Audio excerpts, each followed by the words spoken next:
여기 한국에 와서 충격을 받아 아무 말도 못하는 남성이 있습니다. 그는 한국의 여러 곳을 둘러보더니 결국 오열하고 마는데요. 대체 무슨 사연일지 오늘 사연 바로 알아보겠습니다. 안녕하세요. 저는 미국 LA에 살고 있는 대학생 아멜리아입니다. 제가 살고 있는 LA는 몇 년 전부터 엄청난 한류 열풍이 불고 있어요. LA가 미국인지 한국인지 알기 힘들 만큼 한국의 인기가 정말 대단해요. LA에서는 K-팝 콘서트와 이벤트도 자주 열리고 BTS, 블랙핑크 등의 유명한 그룹들이 LA에 와서 공연을 해요. 그리고 넷플릭스와 같은 스트리밍 서비스에서 한국 드라마와 영화의 인기가 높아지면서 어딜 가도 한국의 이야기를 하는 사람들을 만날 수가 있어요. 학교의 많은 친구들은 한국의 음악을 듣고 한국의 드라마 내용을 이야기하며 한국을 사랑하는 친구들이 많아요. 그만큼 K-팝과 한국의 드라마는 제가 다니는 대학교 친구들 사이에서 폭발적인 인기를 끌고 있어요. LA에는 코리아타운이라고 불리는 거대한 한국인 커뮤니티도 있는데 이곳에는 한국 음식점들이 밀집이 되어 있고 한국의 전통 음식과 현대적인 퓨전 요리도 맛볼 수 있죠. 코리아타운의 한식들은 현지인들 사이에서도 인기가 높고 다양한 한국 음식 페스티벌이 열리기도 해요. 저도 몇 번 한국의 음식을 먹으려고 친구들과 가본 적도 있어요. 그리고 한국의 뷰티 제품과 패션은 LA에서도 많은 사랑을 받아서 한국 브랜드의 매장도 LA 곳곳에서 만날 수 있어요. 저는 몇 년 전부터 한국의 음악, 드라마, 영화에 푹 빠지게 되었고 한국의 문화를 굉장히 사랑하지만 제가 한국을 좋아하게 된 이유는 한국의 음악이나 드라마 때문이 아니었어요. 저는 중학교 교육과정에서 한국에 대해서 배울 수 있었는데 조선시대, 한국전쟁, 현대 한국의 경제 발전 등 작은 부분에 대해서 알게 되었죠. 그때까지만 해도 한국에 대해 큰 관심이 없었던 것 같아요. 그런데 고등학교 때 사회학 수업에서 미국의 다양성과 인종차별의 역사를 배우면서 한국에 대해 알게 되었어요. 그날은 제가 살고 있는 LA에서 1992년에 발생한 로드니킹 사건을 주제로 인종차별의 문제점을 배우는 시간이었어요. 로드니킹은 아프리카계 미국인으로 1991년 3월 3일 캘리포니아주 로스앤젤레스에서 경찰의 과속 단속을 피해 차량을 운전하다가 체포된 사람이죠. 로드니킹은 그 당시 술에 취해 있었고 경찰관의 추격전을 벌이다 붙잡혔는데 경찰관의 지시를 따르지 않았고 경찰관들은 그를 제압하기 위해 전기 충격기를 사용했어요. 문제는 로드니킹이 땅에 쓰러져 있는데도 경찰관들이 곤봉으로 로드니킹을 수차례 때리는 모습이 조지 홀리데이라는 주민에 의해 비디오 카메라로 촬영되었는데 이 비디오는 공개되어 전국적인 분노와 논란이 되었죠. 사건에 연루된 경찰관 4명은 폭행과 공무집행 방해 혐의로 기소되었지만 1992년 4월 심판이 주로 백인으로 구성된 지역 법정에서 이루어졌고 4명의 경찰관 모두 대부분의 혐의에 대해 무죄 판결을 받았어요. 무죄 판결은 즉각적인 반발을 일으켰고 로스앤젤레스 전역으로 대규모 폭동으로 이어졌죠. 이 사건은 미국 내 경찰의 인종차별과 폭력 문제에 대한 광범위한 논의를 촉발했고 이 사건으로 인해 경찰개혁, 특히 소수민족 커뮤니티와의 관계 개선에 대한 전국적인 요구를 강화하는 계기가 되었다고 해요. 선생님은 미국은 전 세계에서 가장 인종적으로 다양한 국가 중 하나이며 오랜 이민의 역사를 가지고 있고 다양한 인종과 문화가 모여 사는 멜팅팟으로 유명하기 때문에 효과적인 사회 통합과 공정한 기회 제공을 위해 인종차별을 방지하는 것이 굉장히 중요하다고 알려주셨죠.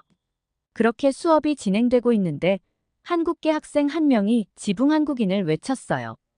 저는 인종차별 수업 시간에 지붕 한국인을 외치는 친구가 이해되지 않아 쳐다보았는데 몇몇 친구들은 지붕 한국인이라는 것을 알고 있었나 봐요.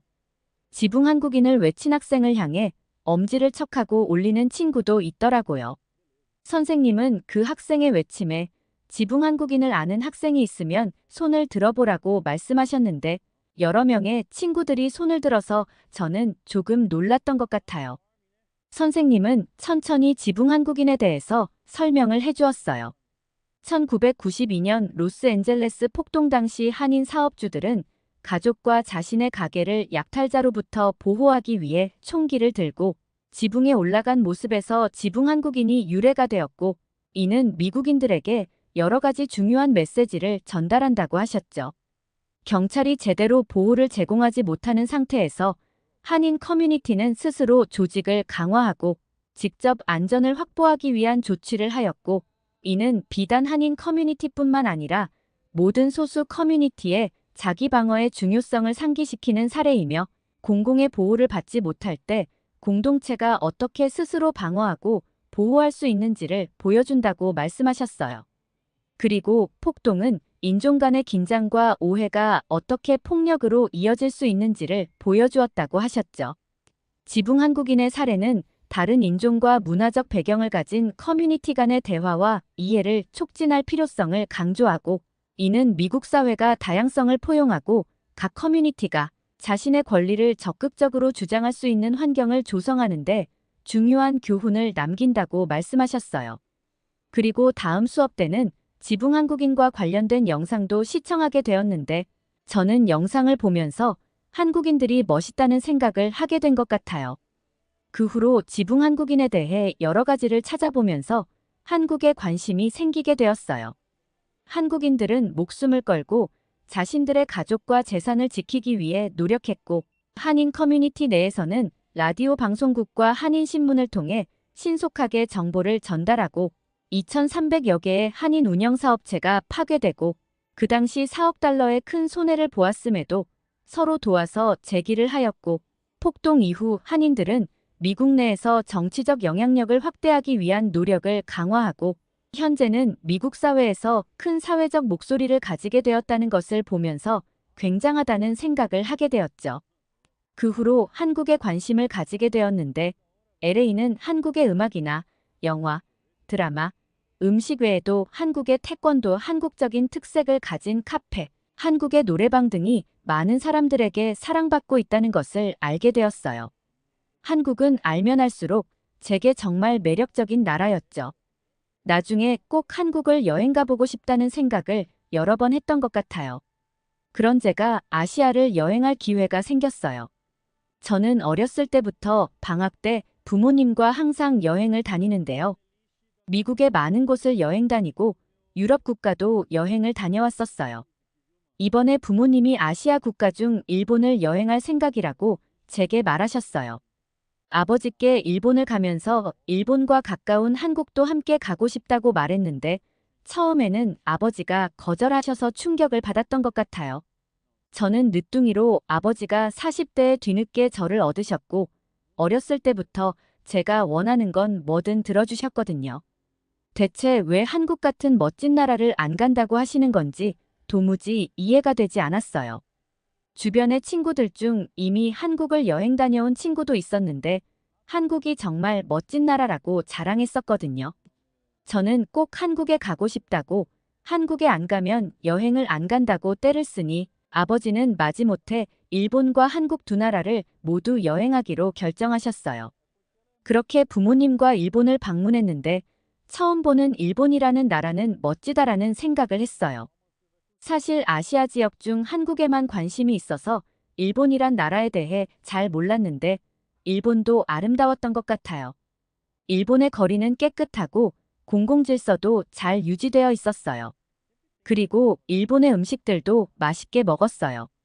하지만 일본은 영어 사용을 하는 사람들이 없고, 식당에서 메뉴들이 일본어로만 제공되어 있어서 우리 가족은 그림을 보고 주문할 수밖에 없었어요. 그리고 안내 표지 등도 일본어로만 제공이 되어서 정보를 이해하고 의사소통하는데 많은 불편함을 느꼈던 것 같아요. 일본의 교통 시스템은 굉장히 발전되었다고 느꼈지만 외국인 입장에서 매우 복잡했어요. 다수의 노선과 역이 있는데 영어로 안내 표기가 제대로 되어 있지 않아서 한참을 헤매야 했죠. 영무원 중에서도 영어를 잘하는 사람을 찾기가 힘들었던 것 같아요.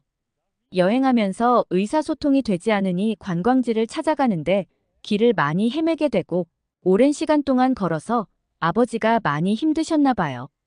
일본 여행 5일차에 아버지는 계속해서 기침을 하셨고 하루 종일 기침이 멈추지 않으셨죠.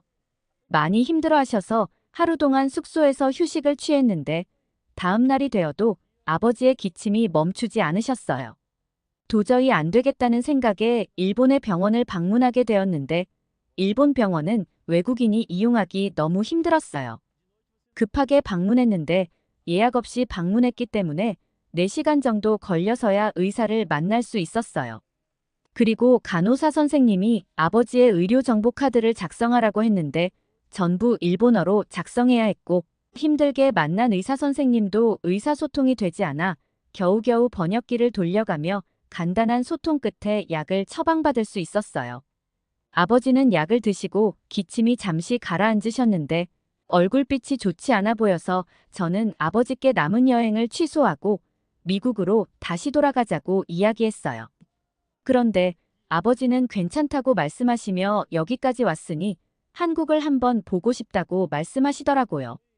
처음 아시아 여행을 준비할 때만 하더라도 한국 여행을 거절하셨는데 갑자기 한국에 가보고 싶다고 말씀하시는 게 조금 이해가 되지 않았지만 아버지가 괜찮다고 하시니 한국을 방문하게 되었어요. 아버지는 한국에 도착하자마자 공항에서부터 굉장히 충격을 받으신 것 같았어요. 여기가 정말 한국이 맞냐고 저와 엄마께도 물어보시고 공항 직원분께도 한국이 맞는지 다시 한번 확인하시더라고요. 그리고 쉴 새 없이 두리번거리며 여기저기를 살펴보시고는 믿을 수 없다고 큰 목소리로 여러 차례 말씀하시는데 사실 저는 그런 아버지의 모습이 조금 창피했던 것 같아요. 아버지께 그만하라고 잡아당기며 택시를 타고 예약한 호텔로 이동했어요.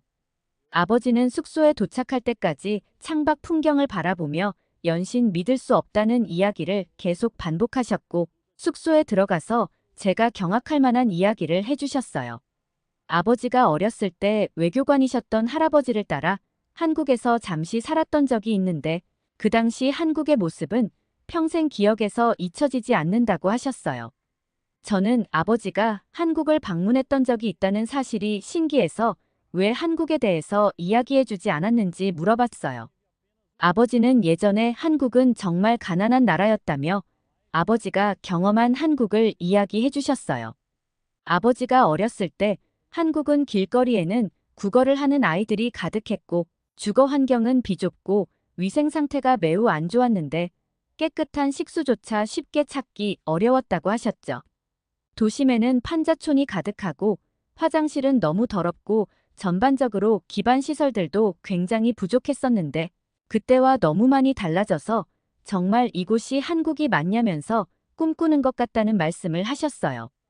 그리고 아버지는 한국에서 결핵이라는 질병을 걸렸는데 한국에는 병원과 의료기관도 부족하고 의료기술과 장비도 낙후되어 있고 전문성을 갖춘 의료 인력도 부족해서 치료가 제대로 이루어지지 않아서 결국 미국으로 와서 치료를 했다고 하셨어요. 아버지는 한국이 예전보다 많이 발전했다는 것은 언론을 통해서 조금 들었지만 아무리 발전했다고 하더라도 이 정도까지 달라질 것이라고는 생각조차 못했다고 하셨어요. 아버지는 서울의 도심을 관광하며 계속해서 감탄하셨어요. 한국이 이렇게 발전한 나라가 되었다며 믿을 수 없을 정도라고 하셨죠. 저는 사실 아버지가 말한 한국의 모습이 전혀 상상이 되지 않아서 예전에 한국의 모습을 찾아봤어요. 과거 아버지가 방문했을 때의 사진들을 보자마자 깜짝 놀라게 되었죠. 과거의 한국과 지금의 한국은 아예 다른 나라라고 볼 수 있을 정도니까요. 저희 가족은 서울을 관광하고 아버지가 먹고 싶다고 말씀하시던 만두국이라는 음식을 먹으러 갔어요. 아버지는 아팠을 때 다른 음식들은 잘 먹지 못했는데 만두국이라는 음식과 잔치국수라는 음식을 정말 맛있게 드셨었다고 하셨어요. 우리 가족은 경복궁이라는 곳을 관람하러 갔는데 아버지는 경복궁의 모습을 한참 보더니 눈물을 흘리기 시작했어요. 예전에 한국 와서 할아버지가 아버지의 손을 잡고 경복궁을 구경시켜 주셨던 적이 있는데 돌아가신 할아버지가 생각이 난다며 어린 시절 경복궁에 왔을 때가 생각이 난다고 하셨어요. 롯데월드 타워에서 서울의 야경을 바라볼 때는 정말 굉장했는데 아버지도 서울의 야경을 보면서 한국이란 나라가 정말 위대한 나라라고 말씀하셨어요. 그렇게 서울을 관광하고 숙소로 돌아왔는데 문제가 생기고 말았어요. 일본에서 약을 처방받아서 먹었지만 아버지의 기침이 잠시 나아지셨고 한국에 온 지 얼마 지나지 않아서 다시 기침이 심해지셨거든요. 밤새 잠을 주무시지 못하고 기침하시는 아버지를 보고 걱정이 돼서 결국 호텔 직원에게 물어보고 병원을 방문했어요. 한국의 병원은 일본과 다르게 체계적인 시스템으로 빠르게 진료를 볼 수 있었고 영어로도 소통이 가능해서 아버지의 증상을 정확하게 전달할 수 있었죠. 간단하게 약만 처방받으려고 했는데 의사 선생님께서는 몇 가지 검사를 해보자고 말씀하셨어요. 우리는 여행 중이고 며칠 후 미국으로 돌아가야 되기 때문에 검사 결과를 들으러 오기 힘들다고 이야기했는데 의사 선생님은 바로 결과를 확인할 수 있으니 걱정하지 않아도 된다는 놀라운 말씀을 하셨죠. 그것보다 더 놀라웠던 것은 큰 병원이 아니었는데도 최첨단 의료 장비들이 갖춰져 있었고 빠른 시간 안에 여러 가지 검사를 할 수 있었어요. 아버지는 한국의 병원을 보며 굉장히 당황하셨던 것 같아요. 작은 병원인데도 의료 장비도 잘 갖춰져 있고 시설도 깔끔한 데다 검진 속도도 믿을 수 없이 빠르다며 감탄하셨어요. 한국의 병원 시스템이 오히려 미국보다 더 선진국인 것 같다는 말씀까지 하셨죠. 의사 선생님은 아버지의 병이 기관지벽이 비정상적으로 확장되고 탄력을 잃어 만성적인 호흡기 문제를 일으키는 질환이라고 말씀하셨어요. 저와 어머니도 많이 놀랐지만 아버지는 충격에 빠진 듯한 모습이었어요. 의사 선생님께서는 아버지의 증상에 맞게 기관지 확장제와 항염증제라는 약을 처방하셨고 가래를 쉽게 배출할 수 있는 보조기기 사용 방법까지 상세하게 설명해 주셨어요. 다행히 많이 심각하지는 않아서 꾸준한 영양관리와 정기적인 모니터링을 하면 증상이 완화되고 질병의 진행을 늦출 수 있다고 하셨죠. 게다가 한국의 병원비는 너무 저렴했어요. 한국의 의료 시스템은 제가 봐도 대단하다고 느꼈을 정도였죠. 아버지는 병원에서 처방받은 약을 드시고 기침이 많이 나아지셨고 미국과 일본에서 처방받은 약을 먹었을 때보다 훨씬 나아졌다며 좋아하셨어요. 사실 미국에서도 기침이 심할 때 병원에 여러 번 갔었는데 아버지 연세의 기침은 흔한 일이라 크게 문제가 없다고 하며 약만 처방해줬기 때문에 나이가 들면서 자주 감기가 걸리는 정도로 가볍게 생각하셨다고 말씀하셨어요. 우리 가족은 한국의 한강과 북촌 한옥마을도 방문하고 제가 가고 싶었던 한국의 홍대라는 곳도 방문했어요. K-팝의 나라답게 홍대 거리에는 여러 버스킹 공연을 하고 있었고 많은 사람들이 공연을 관람하고 있었어요. 아버지는 한국의 K-팝을 들으며 한국의 음악은 예전부터 좋은 노래가 많았다고 말씀하셨어요. 아버지도 가끔 한국의 눈물 젖은 두만강이라는 노래를 듣는다고 하셨어요. 원래 할아버지가 좋아하셨던 노래인데 아버지도 할아버지와 함께 한국에서 자주 들어 익숙한 노래라 미국에서도 여러 번 들었다고 말씀하셨죠. 저는 아버지가 말한 노래를 검색해 보았고 노래를 들어보니 어렸을 때 아버지가 종종 들으시던 노래여서 멜로디가 익숙했어요. 아버지는 K-팝이 유명해지기도 전에 이미 수십 년 전부터 한국의 음악을 즐겨 듣고 계셨던 거였죠. 아버지는 서울에서 많은 것들을 관광하시며 굉장히 행복해하셨고 우리는 즐거운 추억을 가진 채 미국으로 돌아왔어요. 아버지는 한국에 여행 오길 정말 잘한 것 같다고 여러 번 말씀하셨어요. 아버지의 모습은 한국을 좋아하면 좋아했지 한국을 싫어하는 사람이 아닌데 왜 한국에 오자고 했을 때 거절했는지 궁금했어요. 그래서 아버지께 물어보았어요. 아버지는 제 물음에 잠시 고민하시다 천천히 이야기를 하기 시작하셨어요. 아버지가 어렸을 때 한국에 방문했을 때 모습을 보고 처음에는 굉장히 싫어하셨대요. 하지만 한국에서 만난 사람들은 따뜻하고 친절했고 외국에서 온 아버지를 환영해 주었다고 했어요. 어린 아버지의 눈에서 보았던 한국인들은 이웃 간에 서로 돕는 모습이 가득했고 아버지를 집에 초대해서 음식을 나누어 주기도 하고 아버지가 살고 있는 집에 음식을 가져다 주기도 했대요. 한국 사람들은 가난했지만 이웃 간에 자신이 가진 것을 나누려고 했고, 생활하기 힘든 환경 속에서도 묵묵하게 견디며 희망을 잃지 않고 최선을 다하는 모습을 보면서 대단하다는 생각도 들었다고 하셨어요. 그 당시 한국의 모습은 볼품 없었지만 한국 사람들은 정말 좋았다고 말씀하셨죠. 그런데 아버지가 한국에서 결핵이 걸려 병원에서 치료를 받게 된 일이 생겼는데 초기에는 결핵이 심하지 않았었나 봐요.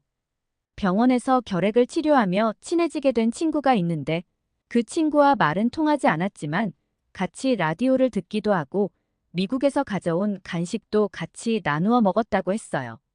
하지만 한국 병원의 의료시설이 좋지 않아 아버지와 병원에서 만난 친구는 계속 상태가 악화되기 시작했고, 병원에서 만난 한국인 친구는 아버지보다 상태가 더 안 좋아져서 의식을 점차 잃어갔다고 했어요. 아버지는 그 모습을 보고 굉장히 충격을 받았는데 그 친구의 생사도 확인하지 못한 채 결핵을 치료하기 위해 급하게 미국으로 왔다고 말씀하셨죠. 그때 이후로 한국을 생각하면 병원에서 만난 그 아이가 생각이 난다며 한국의 안타까운 현실이 자꾸 기억에 맴돌아서 한국 이야기가 나오면 외면하게 되고 한국을 방문하고 싶지 않았던 것 같다고 말씀하셨어요. 아버지는 이번에 한국의 모습을 보니 정말 기적 같고 대단한 나라라고 여러 번 말씀하시며 한국의 음악, 드라마, 영화도 찾아보고 계세요. 저는 아버지로 인해 예전의 한국의 모습을 더 자세하게 찾아보았는데 예전의 한국과 지금의 한국의 모습을 보면 같은 나라가 아닌 것 같아요. 게다가 아버지가 말씀하신 한국인의 이웃 간의 정은 미국에서도 그 빛을 발휘한 것 같아요. 제가 한국을 좋아하게 된 이유도 가족과 이웃을 지키기 위해 목숨을 걸고 싸우던 지붕 한국인 때문이었거든요. 아버지와 저 둘 다 한국인으로 인해 한국을 좋아하게 되었어요. 요즘은 아버지가 저보다 한류에 더 푹 빠지셔서 제가 대학 졸업하기 전에 한국을 다시 한번 여행하자고도 말씀하시네요. 저도 한국을 다녀온 후 한국이란 나라가 더 좋아져서 꼭 다시 가고 싶어요. 다음번에 한국을 방문하면 더 많은 것을 보고 한국의 여러 곳을 관광하고 싶어요. 제 사연 들어주셔서 감사합니다. 아멜리아님과 아멜리아님의 아버지가 한국의 좋은 점을 경험하고 가셨다니 정말 다행이네요. 예전의 아픈 기억은 잊으시고 행복한 기억만 가득하시길 바래요. 사연 보내주셔서 감사합니다. 이번 사연이 재미있으셨다면 구독과 좋아요, 알림 설정까지 부탁드립니다. 더 재미있는 사연으로 돌아오겠습니다. 이상 감동 탐험이었습니다.